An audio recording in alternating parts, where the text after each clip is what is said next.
Mir persönlich gefällt's ja auch in A-Moll. Der Tolga Lagerfeuer singt das Lagerfeuerlied. L-A-D-E-R-F-I-U-E-R-N-E-D-I. Das Lied geht noch viel schneller, denn wir tanzen es zum Bild. Darum singt es doch ganz einfach mit. So ein Duett unter Kumpels hat doch was. Und durch die ganzen falschen Töne wird's noch viel authentischer.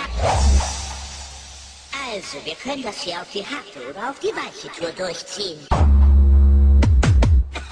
Oder die mittelharte Tour. Oder die halbmittelschwere weiche Tour. Oder die etwas harte, ein Fünkchen vertragte weiche schwierige Tour. Hey, ich bin bereit! Das hier heißt das Lagerfeuerlied. Mir persönlich gefällt's ja auch in A-Moll.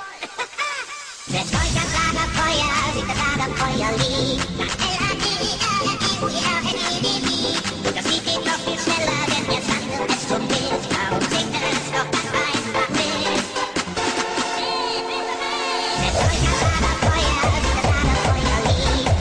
L-A-D-E-R-F-I-U-E-R-N-E-D-I. Das Lied geht noch viel schneller, denn wir tanzen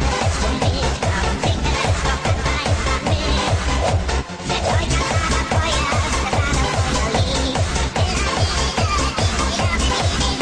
Der Tolga Lagerfeuer singt das Lagerfeuerlied. L-A-D-E-R-F-I-U-E-R-N-E-D-I. Das Lied geht noch viel schneller, denn wir tanzen es zum Bild.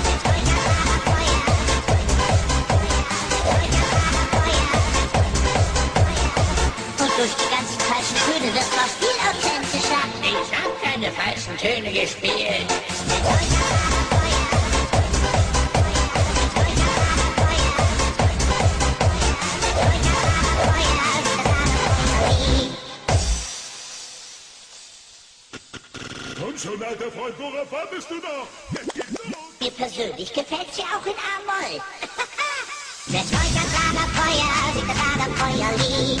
L-A-D-E-R-F-I-U-E-R-N-E-D-I. Das Lied geht noch viel schneller, denn wir tanzen es zum Bild. Darum singt es doch ganz einfach mit. Und durch die ganzen falschen Töne wird's noch viel authentischer. Ich hab keine falschen Töne gespielt.